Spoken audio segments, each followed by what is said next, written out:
लीला है। सर्प क्या है? अहंकार ही तो सर्प है, जो हमारे हृदयगत अहंकार को विनष्ट कर दे, वही भगवान कृष्ण है। इसलिए देखो, अभी हम फिर से कह रहे हैं कि अपन कहाँ जा रहे हैं, आगे चल करके रास में पहुंच रहे हैं। इन बातों को याद रखना, क्योंकि रास क्या है? रास भगवान की वह लीला है जो अत्यंत गूढ़ है। इसलिए भगवान ने पहले देवताओं में, देखो हमारे अंदर अहंकार रहता है, वह ब्रह्मा सत्व गुण के अधिष्ठात्री देव हैं। देखो भगवान को पाने में अहंकार राक्षसों में भी रहता है और देवताओं में भी रहता है। बोलो श्री राधे। इसलिए यह बाधक है, उस अहंकार को ही मानो नष्ट किया है, ब्रह्मा के अहंकार को नष्ट किया है। इसलिए वह भगवान क्या कर रहे हैं?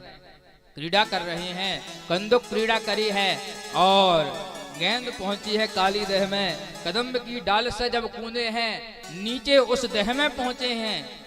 वहां नाग पत्नियों ने देखा, कहा देखो कितना सुंदर बालक है, कौन हो, कहां से आए हो, जल्दी चले जाओ। अमर साहब, मेरे पतिदेव बहुत क्रोधी हैं, यदि उनने देख लिया, बहुत विष है उनके फणों में, यदि देख लिया, एक फुक्कार मारी तो तुम्हारा प्राणांत हो जाएगा। तब भगवान ने कहा, हम किसी कालिया मालिया से डरते? इतने जोर से चिल्लाया महाराज, कालिया जाग गया। कालिया जब जागा तो फुसकार मारी महाराज, और फुसकार मार करके वह भगवान के लिए झपटा है, पकड़ने के लिए अपनी पूंछ में बांध लिया। वहां जब मैया आदि को पता चला कि लाला काली देह में कूद गया है, तब आबाल वृद्ध वनिता सर्वेंग पशुभृतयः निर्जगमुर्गो कुलादीना कृष्ण दर्शन लालसः। आबाल, वृद्ध और वनिता, बालक, वृद्ध और स्त्रियां सब कृष्ण दर्शन अनिष्ट की आशंका से, क्योंकि उस समय बलदाऊ जी नहीं थे भगवान के साथ में, तो अनिष्ट की आशंका में अपशगुन मैया को होने लगे। मैया ने जैसे ही सुना, मृत जैसे व्यक्ति के प्राण निकल जाया करते हैं, ऐसे भगवान से मिलन की इच्छा में, भगवान को कहीं कुछ हो ना जाए, वृद्ध तक दौड़े हैं, वनिताएं स्त्रियां दौड़ पड़ी, और बालक भगवान का सबसे प्रेम है, कृष्ण दर्शन लालसा है। वहां भगवान को कालिया ने अपनी पूंछ में फंसा लिया। भगवान को जब बचाया तो भगवान ने कहा, देखो वह समय कोई और था, जब हम रामभद्र थे, मर्यादा पुरुषोत्तम थे, तो गरुड़ को बुलाना पड़ा था। अब हम लीला पुरुषोत्तम हैं, अपने आकार को बढ़ाना प्रारंभ किया। जैसे ही उसके पूंछ में बांधा था, तो जैसे बंधनों में शिथिलता आई, मार छलांग भगवान कालिए के फण पर चढ़ गए हैं। एक फण पर चढ़े हैं तो दूसरे फण से मारने की चेष्टा कर रहा है, प्रहार कर रहा है भगवान के ऊपर वह दुष्ट। भगवान ने कहा, मेरे चरण जिनका ध्यान, भाई मेरे चरणों को ऋषि मुनिजन अपने हृदय में धारण करते हैं, इनको अपवित्र करेगा। श्री सुखदेवाचार्य कहते हैं क्या, यद यद छिरो नमतेंग सतैकशीर्षणम तत्तन्मर्द खरदंड धरूंडिपातै। जो शीश भगवान के चरणों में झुका नहीं है, तत्तन ममर्द खरदंड धरोंग्रिपातै ही, अपने पाद प्रहार से सतई का शीर्ष 101 शीश थे महाराज, तत्तन ममर्द, उन सब शीर्षों को, उन सब शीशों को ममर्द रक्त रंजित कर दिया। भगवान सुंदर नृत्य कर रहे हैं, देव वृंद निहाल हो रहे हैं कि रस्सियों पर कलाबाजी करते हुए बहुत से नटों के नाटक देखे हैं, किंतु फणों पर नाचता हुआ नटवर हम पहली बार देख रहे हैं। गंधर्व अप्सराएं खूब गान कर रही हैं और भगवान तदनुसार बजाए हुए उन वाद्य यंत्रों पर सुंदर नृत्य कर रहे हैं। सूरदास जी कहते हैं तांडव गति मुंडन पे नाचत बनवारी, पम पम पम पग पटकत फम फम फम फनन पर, और विम विम विम विनति करत सुंदर पद है। तो ऐसे भगवान ने नृत्य किया। सजग सजग संगादिक नम नम नम नारद मुनि मम मम मम महादेव बम बम बम बलिहारी, सब बलिहार जा रहे हैं। महादेव कह रहे हैं मैं तो नटराज हूं, मगर प्रणाम किया है भगवान को, तुम नटवर हो। ऐसे भगवान का नाम नटवर हो गया है। और गीत श्री मीरा जी क्या कहते हैं, नटवर नागर। ऐसे भगवान नटवर नागर हो गए। इस छवि को भक्त अपने हृदय में धारण करते हैं। तो जब पाद प्रहार किया जान गया कौन है, भगवान है। स्मृत्वा चराचर गुरुम पुरुषम पुराणम नारायणम तमरणम मनसा जगाम। चराचर गुरुम स्मृत्वा नारायणम मनसा जगाम। मन से तो भगवान की महिमा को जान लिया, किंतु स्वभाव है सर्व का अहंकारी स्वभाव है, मुंह से बोल नहीं पा रहा है। और कैसे बोले, भगवान तो नृत्य कर रहे हैं।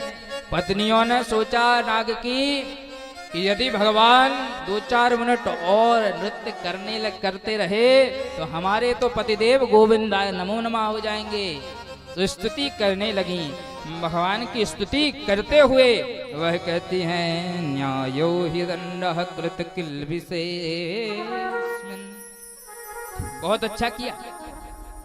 हमारे पति देवता घर में भी बहुत दिनों से फनफना रहे थे, क्योंकि है ही सर्प, तो फनफना तो ना तो आदत ही है। बहुत क्रोध आ रहा था, आपने बढ़िया किया जो चरण मार मार करके इनका क्रोध शांत कर दिया। बहुत दिनों से हम भी सोच रहे थे।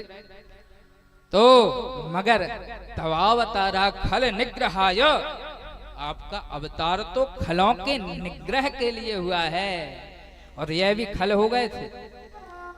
मगर प्रभु आपके लिए कोई पराया नहीं है, कोई शत्रु नहीं है। रिपुसुतानाम अपितुल्य दृष्टि। अरे आपके लिए तो सब आपके पुत्र हैं। और भैया बाप को उस बेटे की ज्यादा चिंता रहती है जो बिगड़ चुका होता है। यह जो दंड आपने धारण किया है, वह डंडा किसके लिए उठाते हैं? ज्यादा फिक्र उसकी रहती है जो पुत्र बिगड़ा हुआ रहता है। जो अच्छे लाइन से लगे हैं उनकी चिंता थोड़ी ही होती है।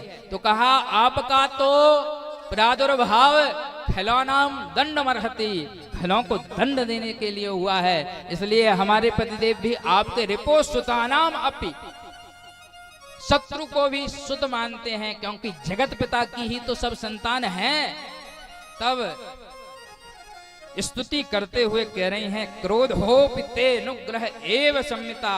माता पिता यदि पुत्र पर क्रोध किया करते हैं तो उसको सुधारने के लिए, उसके भविष्य की रक्षा के लिए करते हैं। इसलिए बड़ा भारी, हे प्रभु कितनी भारी कृपा करी है आपने मेरे पतिदेव कालिया पर, जिसने न कोई मंत्र का जाप किया, न ध्यान लगाया। बताओ, बलि ने सर्वस्व दान कर दिया था, एक चरण, आपने एक चरण रखा। अरे भगवान शंकर आपका नित्य अहरनिश ध्यान करते हैं, आपने चरण उनके शीश पर भी दोनों नहीं रखे, चरणोदक दे दिया। गंगा को सिर पर चरण का जल है, वामन अवतार में अपन ने कथा सुनी है, तो वह गंगा भगवान का चरणोदक है, आपने चरणोदक दे दिया। बलि ने सब लुटा दिया, उसको केवल एक चरण दिया। धन्य है मेरे पति देवता। न कोई पूजा करी, न पाठ किया, न तप किया, न कुछ दान किया। पाप तो महाराज पतंत परिगा खगा है, प्रारंभ में ही वर्णन है कि महाराज कितने मर गए इसके विष से। मगर देखो न जाने कौन से गुण पर दयानिधि रीझ जाते हैं, यही सब वेद कहते हैं, यही सब शास्त्र गाते हैं। ये वत्सान मुंचन क्वचित समय यहीं से सिद्ध हो जाता है सुखदेवाचार्य का सूत्र कि असमय ही कृपा करने वाले हैं। ऐसे भगवान से बोली, प्रभु ननाक पृष्ठम निज सार्वभौमम, हमको कुछ चाहिए नहीं, न हमको स्वर्ग चाहिए, ना सार्वभौम सत्ता चाहिए। क्या चाहिए? तब भगवान ने पूछा, बोल उठी, वांछन्ति यत पादरजः प्रपन्नः, यदि दे सकते हैं प्रभु तो अपने चरणों की धूल दे दो। आहा, देखो कितना सुंदर, अपने पति की प्राण रक्षा कर ली कि भगवान जल के भीतर हैं, जल से उतरेंगे तब उनके चरणों में धूल लगेगी, तब तो पाद रजः प्रपन्नः, तब तो चरण की धूल मिलेगी। तो भगवान उतरेंगे, जैसे ही उतरे सोई कालिया ने फिर फुसकार लगाई। महाराज कालिया ने कहा, भगवान ने कहा तुम स्तुति कर रही हो और ये फुसकार रहा है। महाराज इनका अहंकार अभी तक नहीं गया। उसने कहा, देखो गलती हमारी है प्रभु, वयम खला सहोत्पत्त्या तामसा दीर्घमन्यवः, अरे हमको सर्प आपने बनाया, यह क्रोधी स्वभाव आपने दिया, उन मुख में विष भी आपने ही दे दिया। यदि क्रोधी बनाया ही होता तो मुंह में अमृत दे देते।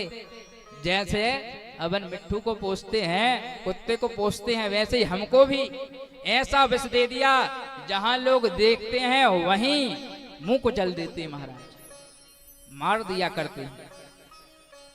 तो कहा, देखो तुम्हारे लिए एक स्थान बनाया है रमण द्वीप, वहां जाओ, वहां जाकर के निवास करो। कहा वहां भी नहीं जा सकते, इसका कारण भी आप ही हो। भगवान ने कहा, कैसे? कहा आपका ही वाहन है गरुड़, एक बार हमारी और उसकी लड़ाई हो गई, तब से वह हमारे प्राणों का ऐसा प्यासा हो गया है कि जहां देखता है वहां पिटाई करने लगता है, इसलिए हम यहाँ श्राप है। एक बार गरुड़ जी आ गए, इसी काली देव पर मछलियों को खा रहे थे। सौभरी नामक ऋषि ने देखा और श्राप दे दिया कि गरुड़ यदि यहाँ आओगे तो तुम मारे जाओगे, इसलिए गरुड़ यहाँ पर आता नहीं है, इसलिए कालिया छिपकर बैठा है। भगवान ने कहा, चिंता की बात नहीं है, अब तुम्हारे शीश पर मेरे चरणारविंद अंकित हो चुके हैं और मेरे चरणों को जो सिर पर रखकर चलता है उसको सभी झुक करके प्रणाम करते हैं। अब से गरुड़ तुमको प्रणाम करेगा। यह भगवान के चरण कमलों की महिमा। ऐसा भगवान की सुंदर यह लीला है। आए हैं, काली ने अपनी फनाली पर बिठाया है और भगवान को वहीं छोड़ दिया।